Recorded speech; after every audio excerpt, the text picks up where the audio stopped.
Boa noite, meus irmãos. Que Jesus nos abençoe a todos. Estamos aqui mais uma vez para a realização do culto do Evangelho no Lar. Hoje estaremos lendo no capítulo 9, Bem-aventurados aqueles que são brandos e pacíficos. Estaremos lendo o item 9, a cólera. Antes de iniciarmos o nosso culto, vamos fazer uma prece pedindo a vocês que estejam acompanhando as nossas lives, que acontecem às terças, às 8 horas da noite, às sextas, às 20 horas ou às 8 horas da noite, e aos domingos, às 19 horas. Pedindo que estejam compartilhando os nossos vídeos, que estejam se inscrevendo no nosso canal e nos auxiliando a divulgar essa doutrina maravilhosa. Vamos então fechar os olhos e rogar a Jesus que nos assista neste momento, que purifique os nossos corações, purifique os nossos lares, limpando as barreiras fluídico-magnéticas das nossas casas, principalmente nos trazendo a responsabilidade de manter bons pensamentos, bons sentimentos e de manter uma boa conduta cristã no nosso dia a dia. Que a paz do nosso Mestre Jesus esteja conosco hoje, por todo sempre. Que assim seja, graças a Deus. Então, irmãos, iniciando a leitura do Evangelho segundo o Espiritismo, vamos ler no item a cólera.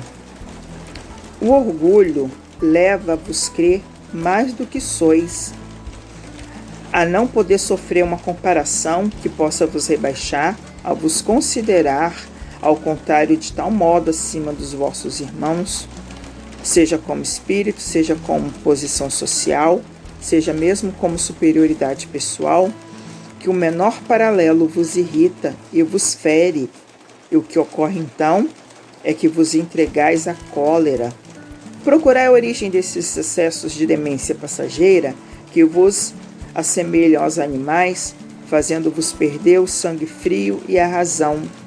Procurai e encontrareis quase sempre por base o orgulho ferido. Não é o orgulho ferido por uma contradição que vos faz rejeitar as observações justas, que vos faz repelir com cólera os mais sábios conselhos? As próprias impaciências que causam a contrariedades frequentemente pueris se prendem à importância que se atribui à própria personalidade diante da qual se crê que tudo deve se dobrar. Em seu frenesi, o homem colérico ataca tudo, a natureza bruta, os objetos inanimados, que quebra, porque não lhe obedecem. Ah, se nesse momento pudesse se ver com sangue frio, teria medo de si, ou se acharia bem ridículo. Que julgue por aí a impressão que deve produzir sobre os outros. Quando não fosse senão por respeito a si mesmo, deveria se esforçar por vencer uma tendência que faz dele objeto de piedade. Se imaginasse que a cólera não resolve nada, altera sua saúde, compromete mesmo sua vida, veria que é a sua primeira vítima. Mas uma consideração deveria, sobretudo, deter o pensamento de que torna infeliz todos aqueles que o cercam. Se tem coração, não é um remorso para ele fazer sofrer os seres que mais ama? E que desgosto mortal se no acesso desatinado cometesse um ato de que tivesse que se censurar por toda a sua vida. Em suma, a cólera não exclui certas qualidades do coração, mas impede de fazer muito bem e pode levar a fazer muito mal. Isso deve bastar para motivar esforços por a dominar. O espírita, por outro lado, é solicitado por um outro motivo. Ela é contrária à caridade e à humildade cristã. O Espírito Protetor, Bordeaux, 1863.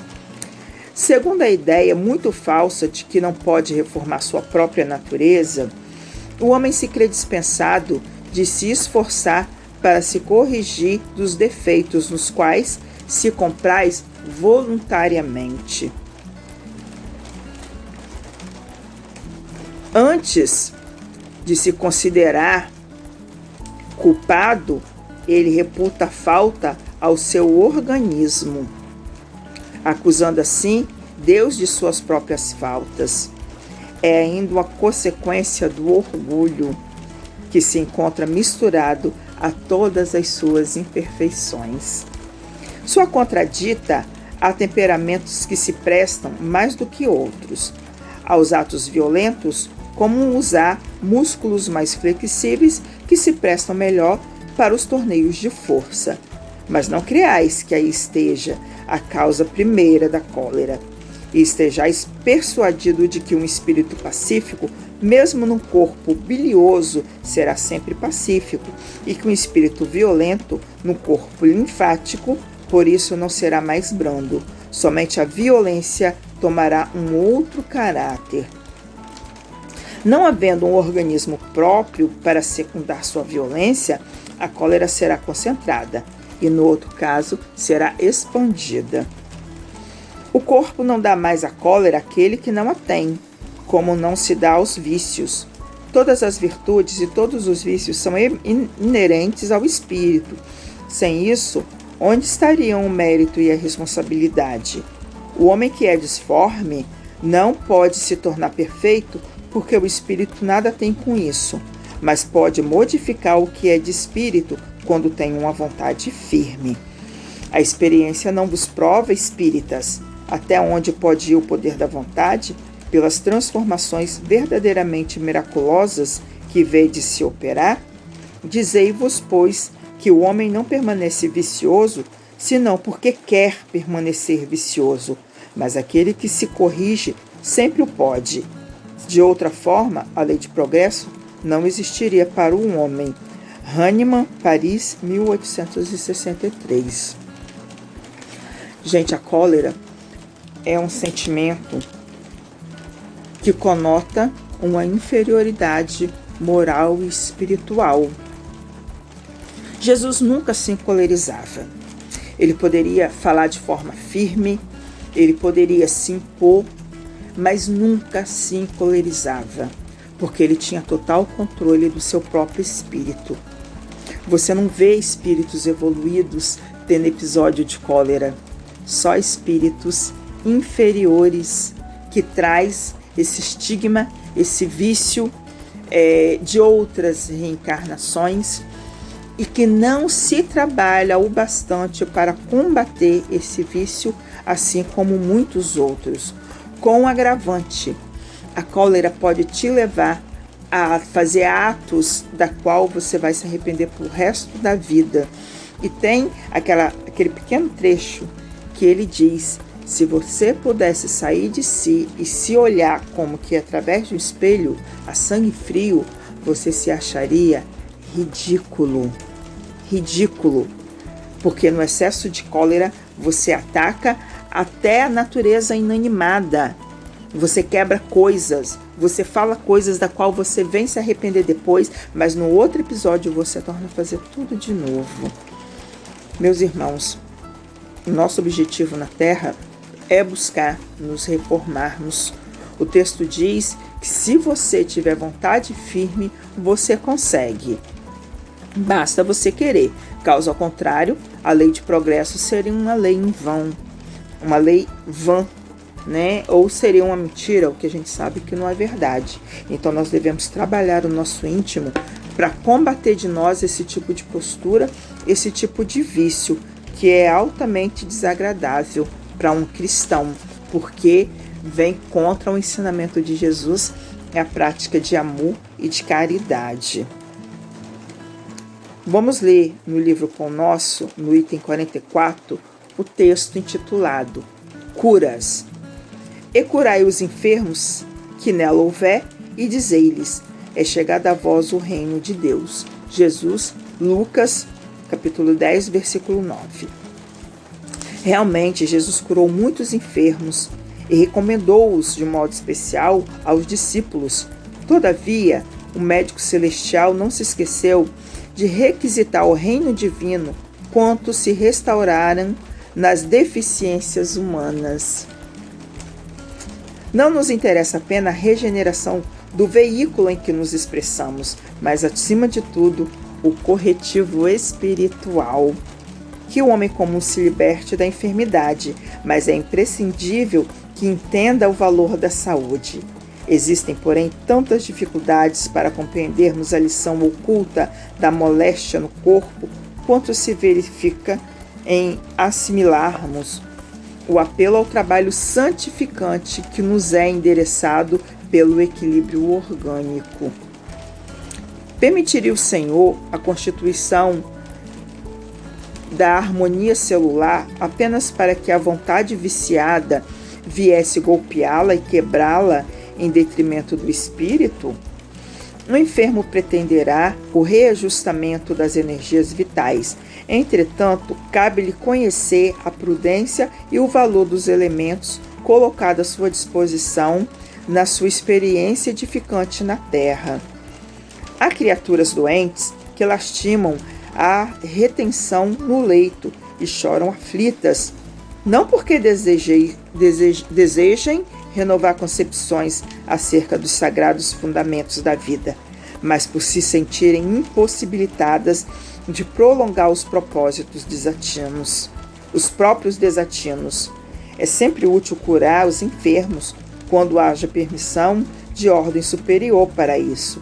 Contudo, em face de semelhante concessão do Altíssimo, é razoável que o interessado na bênção reconsidere as questões que lhe dizem respeito, compreendendo que raiou para seu espírito um novo dia no caminho redentor.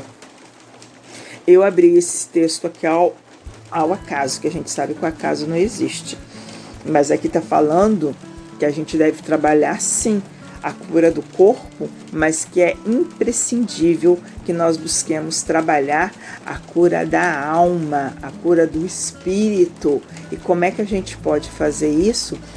Trabalhando e combatendo os nossos vícios morais, porque a doença do corpo está intimamente relacionada com a doença da alma, com a doença do espírito.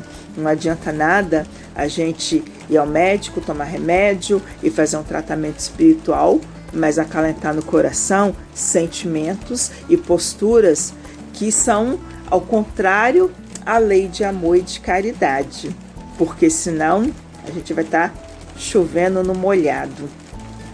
A cura do corpo físico é a consequência da cura do nosso corpo perispiritual e do nosso espírito.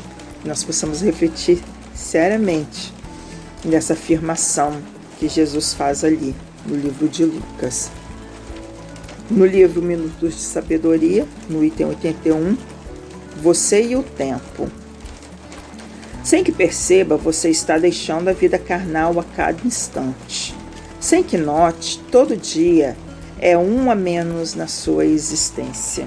Mas, sem que você perceba, Deus trabalha por você a cada minuto. Sem que note, a vida lhe entesoura os bens constantemente. Sem que sinta, a sua felicidade está sendo tecida no infinito a todo momento. Tempo é Deus amando você. Não atrapalhe o serviço que o tempo faz em seu benefício. Pratique o bem. Cultive o amor. Valorize a paz. É graças ao tempo que você mais se aproxima de Deus. Então, se Deus está trazendo a nós todos esses benefícios, vamos trabalhar em benefício de nós mesmos, sabendo praticar o bem, falar no bem, pensar no bem, exercitar a prática da oração, da boa fala, dos bons sentimentos, orar e buscar nos transformar através da prática do amor, através da caridade.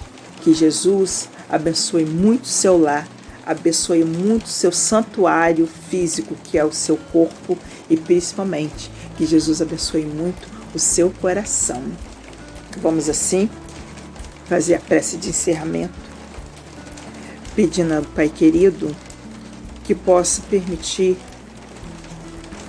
pormos em prática tudo que nos foi dito, pormos em prática tudo que estudarmos, procurarmos sermos melhores a cada dia, procurarmos nos auto-iluminarmos pela prática do bem e pela prática da caridade. Obrigado, Senhor, pelas oportunidades que nos são oferecidas e obrigada, Senhor, pela realização desse culto.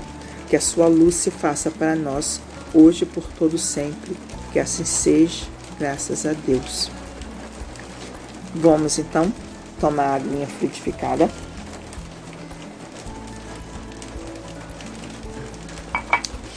Muito obrigada por nos acompanhar. Que Jesus abençoe sua família. Que Jesus abençoe a sua semana. E que você seja melhor a cada dia. Beijo, muito obrigada por nos assistir.